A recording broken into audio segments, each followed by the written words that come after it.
ልጅማ ቀላል ሙድ አትይዝም። እግዚአብሔርን ነው የምላችሁ። በጣም ነው ሙድ የምትይዘው የምር። ኧረ ድፍረት!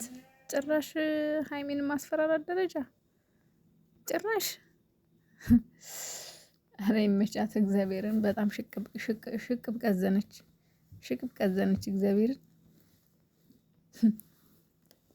አይ ሀይሚ የምር ማለት ነው። እችን ሴትዮ ዝም ካልሻት፣ ብሩኬን አሳልፈሽ ከሰጠሻት እኔ እንጃ ተናድጄም አላባራ። ለዚች ሴትዮ ትክክለኛ መልስ የምትሰጫት አንቺ ብቻ ነሽ። ብሩኬም አይደል ማንም አይደል፣ አንቺ ነሽ ለዚህ ሴትዮ መልስ መስጠት ያለብሽ ማለት ነው። ሰላም ቤተሰብ እንዴት ናችሁ? ደህና ናችሁ ወይ? እኔ ያለው እግዚአብሔር ይመስገን። በያላችሁበት ዓለም ዳርቻ ሰላማችሁ ይብዛልኝ።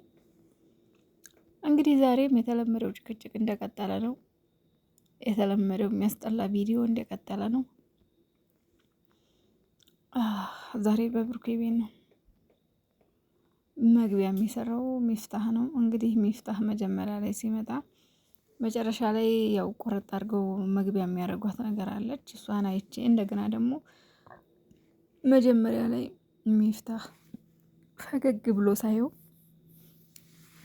እንዲህ ነገር እንዴት ነው ብዬ ግራ ተጋብቼ ነበረ። የሆነ የደስታ ስሜትም ተሰማኝ፣ የሆነ የመወዛገብም ስሜት ተሰማኝ። ብቻ ግራ ገብቶኝ ነበር እና ልጅቷ እንግዲህ ምንድን ነው ያለችው ለሚፍታህ ያው በቀላሉ ሀይሚንም ሆነ ብሩኬንም ማግኘት ስለማትችል ያላት አማራጭ እንግዲህ እውነታውን ለእናንተ ልናገር ነው፣ ትክክለኛውን ለእናንተ ልናገር ነው እና ሀይሚንም ሆነ ብሩኬን ማግኘት እፈልጋለሁ ብላ ነው እንግዲህ ሚፍታህን ያጠመደችው። ሚፍታህ ኮዬ ደግሞ እናቴ ፈገግ ብሎ ደስ ደስ እያለው ዛሬ ሁሉም ነገር መቋጫ ሊያገኝ ነው፣ እውነታውን ልትናገር ነው በቃ ብሎ ሀይሚንም ብሩኬንም ይጠራል። አጅሬ እኔ ራሱ ማለት ነው መግቢያ ሲሰራ ዛሬ ትንሽ ደስ ብሎኛል እያለ ነበረ። ዛሬ ትንሽ ደስ ብሎኛል ምክንያቱም ሁሉም ነገር መቋጫ ሊያገኝ ነው ምናምን ሲል ማለት ነው። የሆነ ደስታ ተሰማኝ ታውቃላችሁ። ምን አዲስ ነገር ኖሮ ነው ምናምን ብዬ ማለት ነው። እና በጣም በፈገግታ ደስ እያለው በቃ ሀይሚና ብሩኬም አሁን ይመጣሉ እዩ እያለ እንደው ደግሞ ሰላም ሲላት ራሱ እኔ እኮ በጣም በቃ ቅጠት ለምታደርጉኝ ነገር ስታቆላመጧት እዩ የምትሏት ምን እየሩስ እኮ ነው ስሟ እንዴ? ስሟ እኮ እየሩስ ነው። የምን እዩ ነው የምትሉት? እዩ በእርግጥ ያው ነፍሰ ጡር አይደለችም የሚለውን ነገር እኔ ስላመንኩበት ነው እንጂ ብዬ ነው እንጂ ሚፍታህም ያው ማነው ሀብም ወጥቶ ትክክለኛ ነፍሰ ጡር ናት ብሏል። እንግዲህ ነፍሰ ጡር አይደለችም ብዬ ስላሰብኩ ነው እንጂ ነፍሰ ጡር ሴት ክቡር ናት በእርግጥ ለምን በእግዚአብሔር በፈጣሪ እጅ የተያዘች ናት።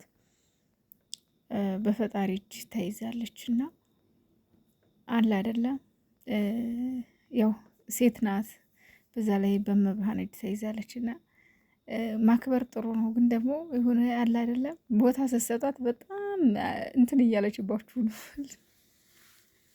በጣም ነው ሙድ የያዘችባችሁ ዛሬ። እኔ ግን ማለት ነው በጥፊ ብትሏት ብነበረበት ነው በቃ በውስጤ ወይኔ ምን አለ በጥፊ ብትሏት፣ ወይኔ ሀይሚ ብታቃጣት፣ ወይኔ እያልኩ ነበር። አጠገብ ቆሜ ቢሆን ወይኔ ብሆን እስካሁን እያልኩ ነበርና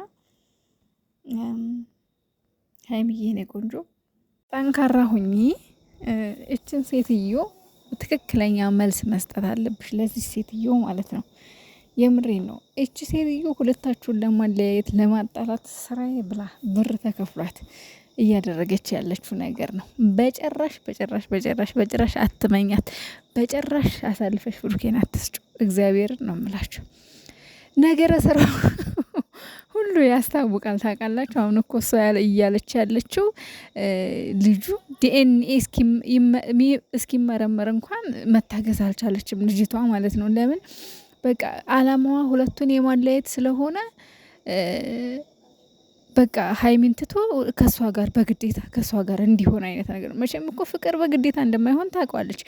ወይም ደግሞ ከማፈቅራት ወንድ ጋር መኖር ምን ያክል ከባድ እንደሆነ እኮ ታውቀዋለች። ግን አላማዋ የእሷ ምንድን ነው መሰላችሁ? ትክክለኛ አላማዋ የእሷ ሁለቱን የማለያየት ስለሆነ ምንም ቢሆን ዋናው እነሱ ይለያዩላት እንጂ እሷን ቢወዳት ባይወዳት ምንም አይነት እንትን አይሰጣት፣ ምንም አይነት ቦታም ጭንቅም አይሰጣት። ዋናው ነገር እነሱ ይለያዩላት። በቃ የልጅቷ ፍላጎት ይሄ ነው፣ ሌላ አይደለም። እና እንግዲህ ያለውን ነገር ሁሉም ብሩኬም ሆነ ብሩኬ አይታችሁታል። ግን እንትኑን የሆነ አክቱን ምናምን አላደል እፋይኔ በቃ ተጸጽተሽ ነው አይደለ? በቃ አሳዝኝሽ ነው አይደለ? በቃ አስበሽልኝ ነው አይደለ? በቃ እውነቱን ልትናገሪ ነው አይደለ? እግዚአብሔር በነገራችን ላይ ማለት ነው የእሱንም ችግር የተረዳለት የለም እንጂ ብሩኬ ምናልባት ሰው ፍጹም አይደለም፣ የሰው ልጅ ማለት ነው። ብሩኬ ስህተት ሰርቶ ሊሆን ይችላል። ምክንያቱም ሰው አይደለ ሰው ነውና ሙሉ ለሙሉ ብሩኬ በቃ ንጹህ ነው ማለት ላይቻል ይችላል። ምክንያቱም የሰው ልጅ ይሳሳታል። በቃ ተሳስቶ ሊሆን ይችላል። ግን ደግሞ እንደው ተሳስቶ እንኳን ቢሆን አሁን ያለበት ኮንዲሽን እሱ እጅግ በጣም ከባድ ኮንዲሽን ነው። ምክንያቱም ሀይሚን በጣም ይወዳታል፣ ሀይሚን በጣም ያፈቅራታል። በዚህ ሰዓት ከሀይሚ ተለይ ማለት ደግሞ ምን ያክል ሲኦል እንደሚሆንበት አስቡት፣ ምን ያክል ከባድ እንደሚሆንበት አስቡት። ገባችሁ? እና ከባድ ነው። ገባችሁ? እሱም ያለበት ሁኔታ እጅግ በጣም ከባድ ነው። እና የተረዳሁት ምንድነው እፎይ ተመስገን አምላኬ፣ በቃ እኔ ስንት ጭንቀት ውስጥ ገብቼ ስንት መከራ ውስጥ ገብቼ በቃ ነገሮች ሊፈቱ ነው ምናምን ብሎ እንትን ሲል ምን ያክል ከባድ ሁኔታ ውስጥ እንደሆነ እኔ የተረዳሁት። እና ከባድ ነው የእውነት።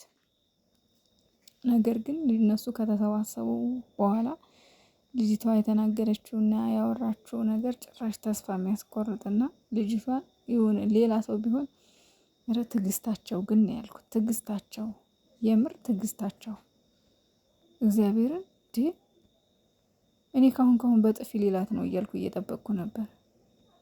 ካሁን ሀይሚ በጥፊ ልትመታት ነው እያልኩ እያሰብኩ ነበር። ወይኔ በቃ ይችል ሰበብ ልትሆንባቸው ነው እያልኩ ነበር። እግዚአብሔር ይህን ያክል በዚህ ልክ ታገሷት። የእውነት በጣም ባለጌና ጨካኝ ልጅ ነሽ። የእውነት እየሮስ የምትባይ ማለት ነው።